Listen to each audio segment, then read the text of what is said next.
안녕하십니까 두병현 여러분. 청소년 상담사 상급 대비 필기시험 학습 시간입니다. 오늘은 교재 위치 55페이지 발달 이론에서 이제 우리가 단계별 발달에 관한 내용은 지난 시간까지 다 학습을 했고요.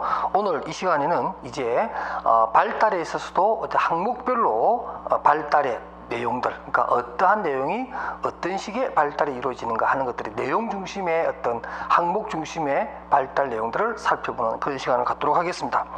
챕터 3번이고요. 주요 발달 영역이라는 차트를 시작하겠습니다.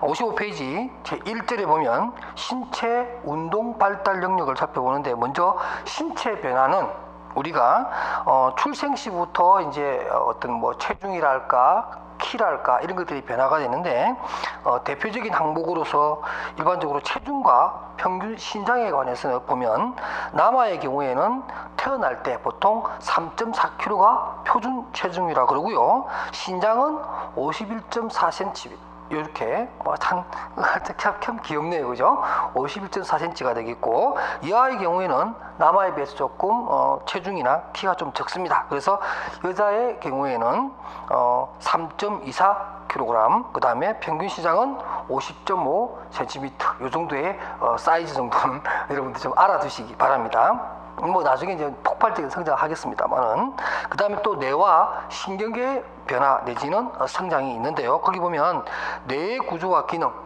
책의 내용을 좀 같이 읽어보도록 하겠습니다.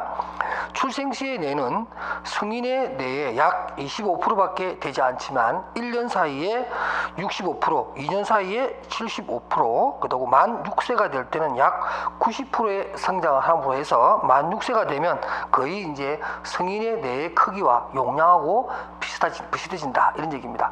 여러분들 혹시 제가 갑자기 잠깐 까먹었네요.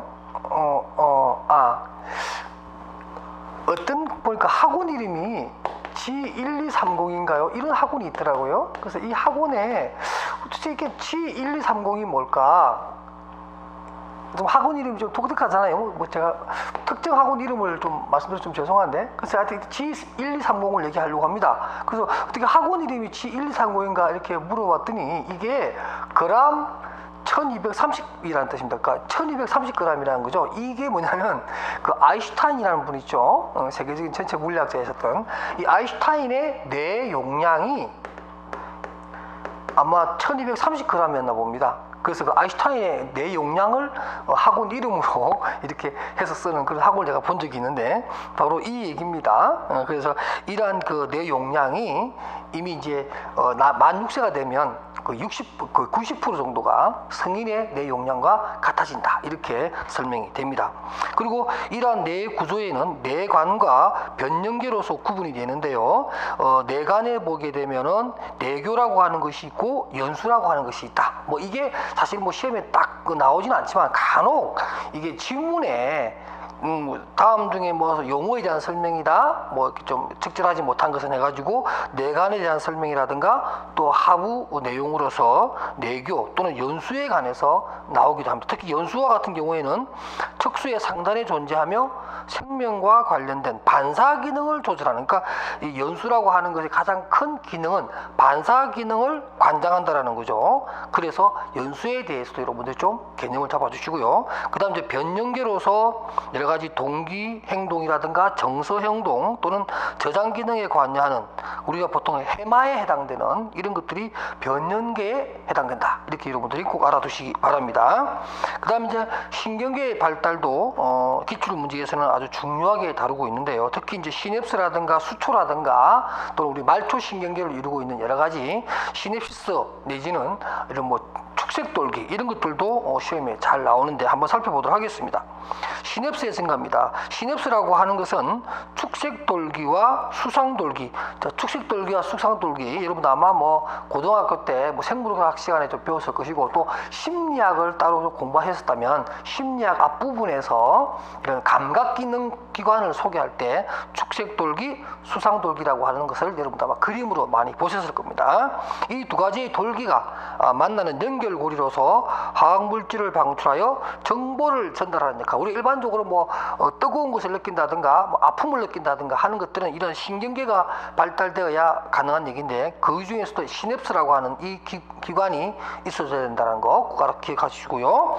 그 다음에 수초의 증가입니다. 수초는 신경의 축색돌기에 생기는 기름띠와 같은 것으로서 빠르고 효율적으로 정보를 전달하는 역할을 합니다. 그러니까 축색돌기의 한 구성물로서 수초라고 하는 것이 있습니다. 마치 기름띠처럼 생긴 것인데, 이 수초가 많아졌다가 적어졌다가 하는 이런 내용이 있습니다. 그래서 이렇게 수초가 많아야만 아주 예민한 어떤 신경 전달 역할을 하게 된다, 이런 얘기가 되겠고요. 이러한 또 신경계는 중추신경계와 말초신경계로 나누어지게 되고, 이러한 또 중추신경계는 뇌와 척수로 구성되며, 말초신경계는 체성신경계와 교감 또는 부교감 신경계로 나눠진다.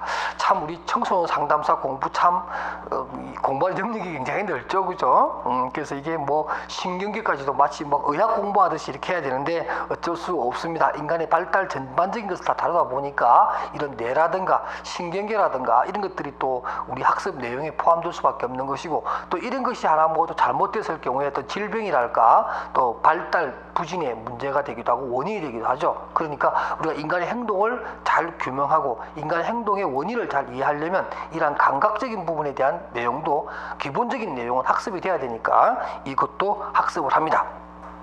그 다음에 또 이제 유전에 관련된 내용을 또 설명을 합니다. 유전의 기제, 유전의 기제라고 우리가 보통 뭐 기제라고 얘기를 하면 말이 좀 어렵죠. 뭐 방어 기제 이런 말도 쓰는데, 이 기제라고 하는 것은 우리가 좀 쉽게 얘기하면 원인 같은 거죠. 원인이라든가 발생의 어떤 이유 같은 것을 얘기할 수가 있겠고요. 뭐 이런 의미로 쓰시면 됩니다. 그러니까 이게 보면 뭐 유전의 기제라고 하는 말은 유전의 원인이 뭔가, 무엇이 유전이라고 하는 것을 결정짓는가, 이런 의미로 단어 뜻을 이해해 주시고요. 유전인자입니다. 유전인자는 우리가 발달이론 첫 시간에 배웠다시피 인간이라고 하는 것은 특히 남자 여자 같은 경우죠, 24개 각각 24개의 염색체를 가지고 있다라고 얘기했죠. 바로 이러한 염색체가 유전의 인자, 하나의 원인이 되는 요소다, 이렇게 설명할 수가 있겠고요. 그래서 그 유전인자의 라에 보게 되면 염색체 속에 유전의 기본 단위는 유전인자가 들어가 있다, 이런 얘기 있고요. 그 다음에 세포 분열을 통해서 뭐 우리가 이제 어떤 기관이 만들어지게 되고, 그다음 또 감수 분열이라고 하는 거, 우리 뭐 고등학교 때 배웠던 생물학 시간에 배웠던 내용들을 제가 좀 정리하는 것이니까 한번 읽어 볼 수 있는 것으로 여러분들을 정리하도록 하겠습니다. 그러나 우리가 이게 발달에 있어서 좀 하나 알아두셔야 될 용어가 하나 있는데요. 그게 뭐냐면은 이 가소성이라고 하는 겁니다, 여러분. 가소성. 이 한자 말로 하게 되면 참 어려운 말이기도 하고요. 이 가소성이라고 하는 것을 영어로 말하면 플라스틱시티라고 하는 거죠. 플라스틱시티라고 해서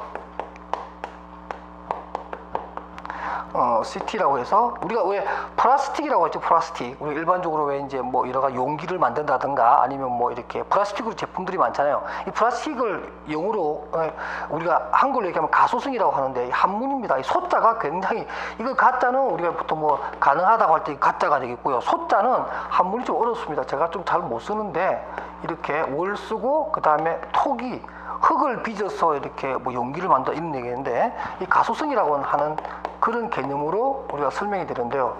이 가소성이라는 게 뭐냐면 바로 그런 겁니다. 어떤 환경이라든가 여러 가지 주변 여건이 변화를 일으키게 하죠. 뭐 환경이 안 되면 우리가 어떻게 이렇게 뭐랄까요, 자기 원하는 방향으로 못 가게 되잖아요. 가다가 길이 막히게 되면 돌아가야 되는 그런 거 있잖아요. 그러다가 이제 한번 돌아가게 되면, 한번 변형이 되면 이렇게 잘 돌아오지 못하는 것을 가소성이라고 하기도 하고요.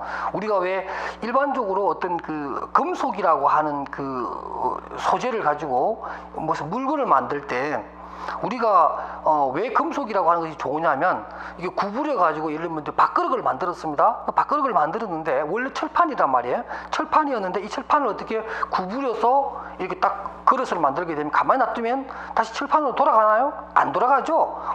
변형되어 있는 그 모습 그대로 남아있기 때문에 우리는 그것을 가지고 밥그릇으로 주발로 우리가 활용한다는 얘기죠. 그러니까 우리가 흙으로 만든 도자기 같은 경우도 마찬가지입니다. 주물떡주물떡해서 물레 돌려서 그릇을 빚어서 가마에 넣고 어떤 아주 높은 온도에 고온으로 이렇게 도자기를 굽게 되면 구옥에 끄집어서 이제 뭐 이렇게 유약도 발라서 이렇게 도자기를 내면 그게 돌아가진 않잖아요, 흙으로. 그죠? 그냥 말로 그냥 사기 그릇이 돼 버립니다. 이런 걸 우리가 가소성이라고 그래요. 한번 이렇게 변형된 것이 다시 돌아가지 않는 성질, 이런 건데요. 또 거꾸로도 얘기를 합니다. 그러니까 다시 말해서 또 가소성이라는 말은 또 뭐냐면 어떤 힘이 가해져 가지고 다시 돌아갈 수 없는 거지만, 만약에 그 힘이 없다거나 이랬을 때는 뭐죠? 다시 돌아갈 수 있는 것도 우리 가소성이라고도 얘기합니다. 그러니까 우리가 일반적으로 우리가 발달에 있어서도 보면은 가소성이라고 하는 것이 원칙이 적용이 된다는 거죠. 처음에 어떤 성장과 변화를 해야 되는데 그것이 어떤 장애 요소로 인해서 잘 발달되지 못하다가 그 요소가 사라지게 되면 다시 그 상태로 반응해서 돌아갈 수 있는 능력까지도 우리가 포함해서 가소성이라고 합니다. 그 개념도 꼭 알아두시기 바랍니다. 그래서 우리가 그게 뭐 인지 발달이든 도덕 발달이든 어떤 신체적인 발달을 하는 것들도 보면 이러한 가소성이 원칙이 적용되고, 우리가 조금 전에 배웠던 뇌의 어떤 가소성도 있습니다. 이거는 뭐냐면 역시 마찬가지예요. 여러 가지로 뭐 뇌가 자극이라든가 환경이라든가 학습이라든가 이런 영향으로 있어서 기능적으로 변화하고, 또 그게 맞춰서 우리가 또 잘 적응해 나가는 것, 조절과 어떤 그런 거기에 의해서 적응해 나가는 이런 것들을 우리가 가소성이라고 하는데요. 뇌의 신경 발달이라든가 일반적인 우리 인지 발달, 도덕 발달도 마찬가지로 그러한 가소성의 원칙에 적용을 받는다. 꼭 알아두시기 바랍니다. 이제 우리가 조금 전에 이제 뇌라든가 신경에 관한 것을 봤다면, 이제 57페이지에는 인지 발달 영역에 대해서 살펴보도록 하겠습니다. 자, 인지 발달 이론.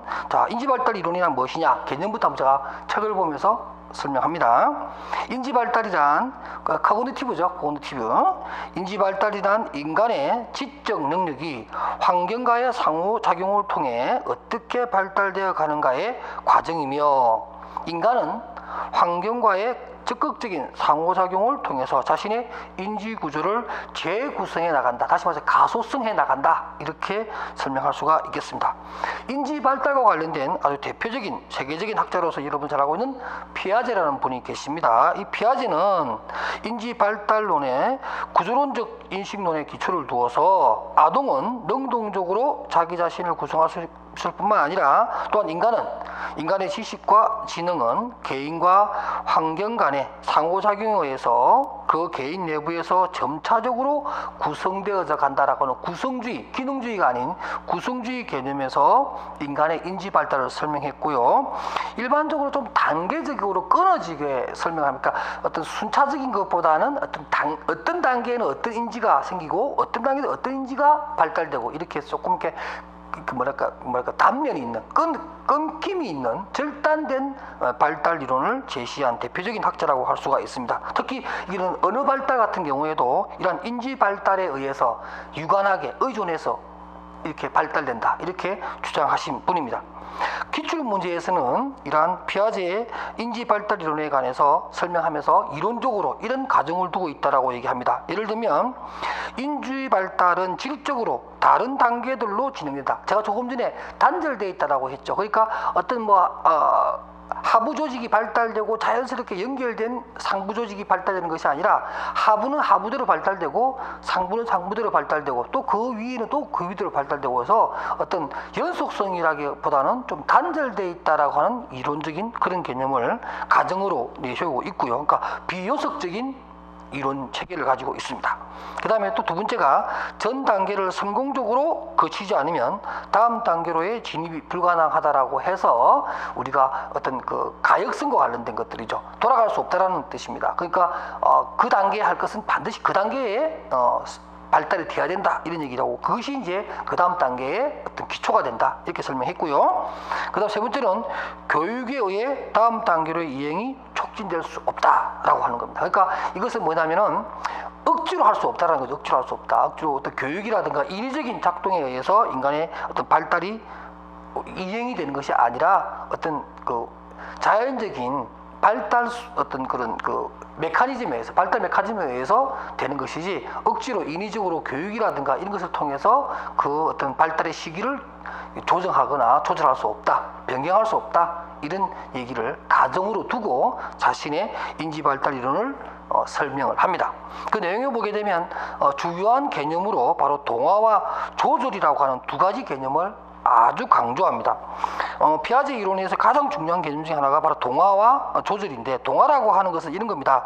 자기 나름대로 기존 이해의 틀에 맞춰서 외계의 대상을 이해하고 해석하는 것으로서, 예를 들어 치와와라고 하는 조그만 강아지죠. 강아지를 처음 본다면 기존의 작은 개의 도식에 맞춰서 이해하는 경우이다. 그러니까 작은 개라고 하는 의미 안에 치와와가 들어옴으로 해서 뭐죠? 그 치와와를 개로 인식하는, 이런 것을 우리가 동화라고 합니다. 다시 말해서 기존에 자기가 가지고 있는 어떤 생각에다가 새로운 지식을 거기다 맞춰버리는 거죠. 그래서 맞으면 개라고 인식하는 거고, 그죠? 그 훨씬 더 큰 어떤 뭐 송아지나 소를 봤다면 더 큰 어떤 지름성을 보게 되면 저거는 개가 아니고 소다, 이렇게 보는 거죠. 그러니까 예를 들면 뭐 또 황소만한, 그러니까 송아지만한 개가 있잖아요, 그죠? 근데 치와와라고 하는 조그만 개만 본 아이는, 개는 뒤로 조그매야 돼요. 근데 뭐 우리가 뭐죠? 그 시베리아 허스키 같은 아주 큰 송아지 정도만한 크기가 개가 오면 그 아이는 개라고 인식하지 않는 거죠. 저거는 그냥 송아지라고 인식하는 겁니다. 이걸 우리가 동화라고 그러고요. 그 다음 조절이라고 하는 것은 뭐냐면, 외계의 대상이 기존의 틀로서 이해되지 않을 때 그 틀을 변화시키는 것으로서 새로운 도식을 통해 인간은 외부 세계에 대처하는 방법을 알게 되고 또 효율적으로 구성하게 된다, 이런 뜻입니다. 그러니까 일반적으로 뭐 본인이 그 해왔던 방법이 잘 안 맞으면 새로운 방법을 택한다라는 거죠. 조금 더 고차원적인 행동인데, 예를 들면 이런 겁니다. 엄마의 젖을 빨던 도식, 세마 또는 도그마죠. 엄마의 젖을 빨던 도식이 있습니다. 그래서 이제 엄마의 젖을 빨 때는 방법이 있겠죠. 입을 모아서 힘을 주면 쭉 빨면은 엄마 젖이 나온다, 먹거리가 생긴다, 이렇게 알고 있지만 갑자기 어느 날 갑자기죠, 컵에다가 우유를 따라주면 그런 식으로 먹을 수는 없죠. 컵을 먹는 방법과 엄마 젖을 빠는 방법은 습식의 방법이 달라야 되는 거죠. 그러니까 컵에 따라주면 이제는 엄마 젖을 빨던 방법을 바꾸어서 조절을 해서 컵에 맞춰서 먹는 방법을 자기 스스로 조절한다, 이런 뜻입니다. 그래서 동화와 조절은 다른 거죠. 동화는 원래 자기의 어떤 그런 세마 도식 하에서 어떤 사물을 인식하는 방법이고, 조절은 자신이 늘 해왔던 방법을 바꾸어서 새로운 사물에 접촉을 하고 인식하는, 이런 방법입니다. 그래서 이러한 두 가지 과정을 적절히 구사하면서 인간은 인지 발달이 이루어진다라고 하는 내용입니다. 58페이지 도식, 세마 또지는 또 도그마에 대해서 제가 설명해 드렸고요. 그런 얘기를 합니다. 인간은 가장 먼저 도식, 자기만의 어떤 가장 어떤 사물과 접촉하는, 또는 어떤 생존에 가장 필요한 반응 중에 하나가 빨기 반응이라고 합니다. 그래서 빨기 도식이라고 하는 건데요. 우리가 보통 이제 프로이트의 정신정신적 상담 이론에서 성격 발달 이론에서 제일 처음 단계가 뭐였죠? 뭐 항문기도 있고 뭐 생식기도 있고 남근기도 있는데 제일 첫 번째 뭐예요? 바로 구순기, 입술기죠. 그러니까 뭐든지 다 입에서 막 빠는, 엄마 젖을 빨듯이 뭘 주면은 손에 들어오는 뭐든지 다 빠는, 자기 손가락도 빨게 되는 이런 빨기 도식이 제일 먼저 우리가 갖게 되는 하나의 도구마다, 이렇게 얘기를 합니다. 이 피아제의 인지 발달 단계에 보게 되면 크게 감각 운동기라고 하는 것과 전 조작기, 그 다음에 구체적 조작기, 그 다음 마지막으로 형식적 조작기라고 하는 4단계에 걸쳐서 인지 발달이 이루어진다고 되어 있는데요. 이 피아제의 이 인지 발달 4단계는 어느 단계에 구분 없이 늘 시험에 나오는, 그야말로 뭐 약방의 감초의 감초입니다. 그러니까 여러분들이 지금 그 58페이지부터 59, 그 다음에 60, 61페이지까지 나오는 이 피아제의 인지발달 4단계는 그야말로 딸딸딸 다 암기를 해 주셔야 됩니다. 그만큼 중요한 내용이라고 할 수 있겠고요. 자, 그래서 58페이지 인지발달 단계 첫 번째인 감각운동기입니다. 연령대로 보면 출생으로부터 만 2세까지의 기간을 얘기하는데요. 이 인지발달 단계 중에서도 감각운동기에는 첫 번째 보게 되면 일단 빨기라든가 지기와 같은 아주 초기적인 어떤 그러한 반응, 행동 양식을 갖게 되고, 대상 영속성이라고, 이름 대상 영속성, 뭐 제가 칠판에 한번 써볼까요? 이 대상 영속성이라고 하는 이 개념이 이제 등장을 합니다. 이것은 뭐냐면은 어떤 대상이 눈앞에 있는데, 그죠? 좀 사라졌다고 해도 그 대상이 완전히 없어진 것이 아니라 계속 그 물건을, 그러니까 내가 예를 들면 엄마가 약간 문 뒤에 숨었다고 해서 완전히 없어지는 것이 아니라 문 뒤에 엄마가 있을 거라고 안다는 거죠. 이게 바로 대상에 대한 연속성입니다. 그러니까 어떤 사물이 잠깐 눈앞에 사라졌다고 해서 없어지는 것이 아니라 어떤 물건들이 좀 숨어 있다라고 하는 것을 인식하게 된다는 거죠. 요 2세대 되면은 바로 이런 얘기고요. 그 다음에 뭐 1단계, 2단계 또 이런 감각 운동기 안에서도 보면은 뭐 여러 가지 어떤 그 세부적인 내용이 있습니다. 한번 참고로 좀 보시면서요. 제가 중요한 것들만 좀 정리해 드리도록 하겠습니다. 보통 뭐 감각 운동기 때는 특별하게 없는 것이라 제가 조금 전에 말씀드렸던 그런 대상 연속성에 관한 얘기가 나왔고요. 그 다음에 빨기 반응이 이 주된 어떤 그런 행동 양식이라고 하는 것들을 갖추게 되었다. 이런 말씀 드릴 수 있겠고요. 그 다음에 그 시험과 관련해서는 이제 전조작기가 이제 감각 운동기보다는 전조작기, 그 다음에 구체적 조작기하고 그 다음에 형식적 조작기에서 시험이 참 많이 나오는데 59페이지에 여러분들 이제 전조작기로 가겠습니다.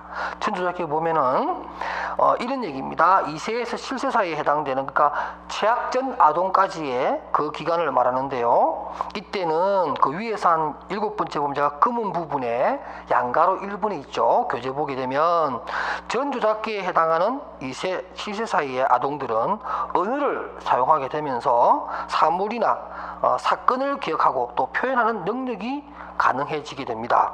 또 이러한 전조작기는 변형된 경험을 논리적으로 전환시키지는 못해서 논리적 사고는 아직까지 좀 힘들어진다. 줄 한번 쫙 그십시오. 그러니까 전조작기에 해당되는 2세에서 7세 사이에 해당되는 아동은 논리적 사고 체계는 아직 갖추고 있지 않다. 이것도 여러분들 꼭 알아두시기 바랍니다. 이 전조작기에는 유아기에 해당되는데 아주 많은 내용들이 나옵니다. 첫 번째 보면은 자아 중심성입니다. 이거 뭐냐면 이때 아이들은 모두 자기 중심으로 본다는 거죠. 뭐 세상 이야기라고 하는 것도 있는데 어떤 뭐 자기가 보는 관점에서 이런 거죠. 예를 들면 이런 겁니다. 자기는 볼 수 있지만 엄마 아빠가 못 본 상황에서도 엄마 조금 전에 저게 뭐야? 라고 묻습니다. 근데 엄마 아빠는 사실 그 본 적이 없어요. 자기만 슬쩍 봤거든요. 근데 자기가 봤다고 해서 다른 사람들도 다 봤다라고 판단하는 거예요. 그러니까 조금 전에 그게 뭐냐고 이렇게 물어요. 그래서 엄마 아빠가 뭘 말하는 거냐? 그럼 방금 그거 말이야.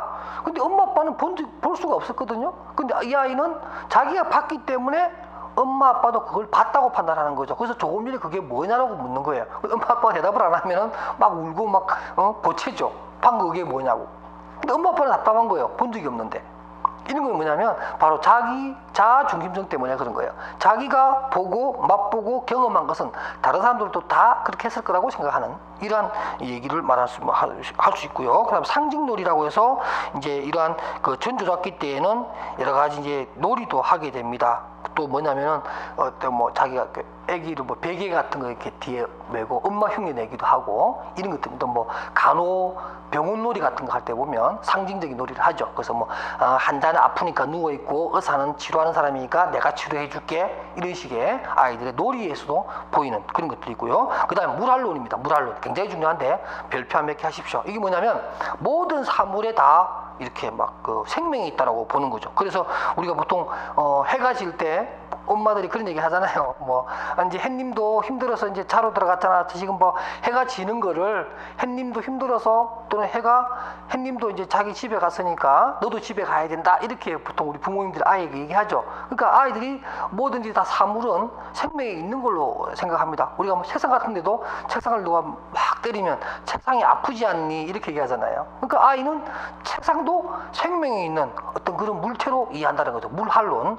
모든 물체에 그러니까 생명이 있다라고 생각하는 그런 것들이고요. 그 다음에 목적론적 사고를 하게 됩니다. 그래서 일반적으로 어떤 그 모든 사물은 다 이유가 있다라는 거죠. 그렇게 함으로 해서 어떤 인과적 사고 체계를 가지고 있습니다. 그래서 사과나무가 있는 것, 복숭아나무가 있는 것은 나에게 내가 복숭아를 따먹게 하기 위해서, 내가 사과를 먹을 수 있도록 하기 위해서 사과나무는 저기 있는 것이다. 이렇게 어떤 목적론적인 사고 체계를 가지고 있고요. 어느 별따리라고 하는 것은 뭐 그 시기에 뭐 무진장하게 막 급성장하는 그런 시기를 보여주고 있고요. 그래서 전조작기에 대한 여러 가지 특징들이 나오는데 여러분들 그 표에 있는 그 내용 저희들이 뭐 사례를 좀 제가 좀 많이 넣어놨습니다. 이런 사례들을 여러분들 보시면서 개념을 좀 알아두시기 바랍니다. 그 이제 무단론이라든가 또는 자아 중심성이라든가 또는 아까 얘기처럼 뭐 목적론적 사고라든가 이런 것들은 전조작기의 특징적인 내용이니까 한 번 더 학습해 주시기 바랍니다.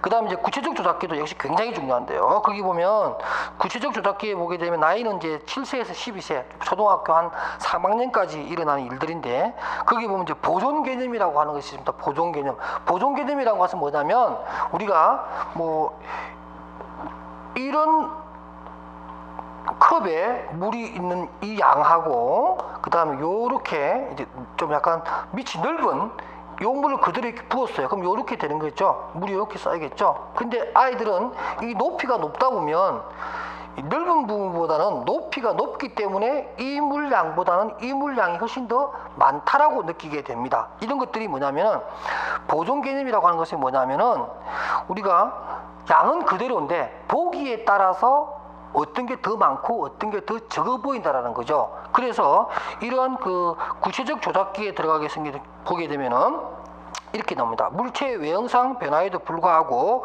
그 물체의 특정한 양은 그대로 보존된다고 판단하는 능력인데 바로 이 시기에 바로 이러한 보존 개념을 갖추게 된다라고 할 수가 있습니다.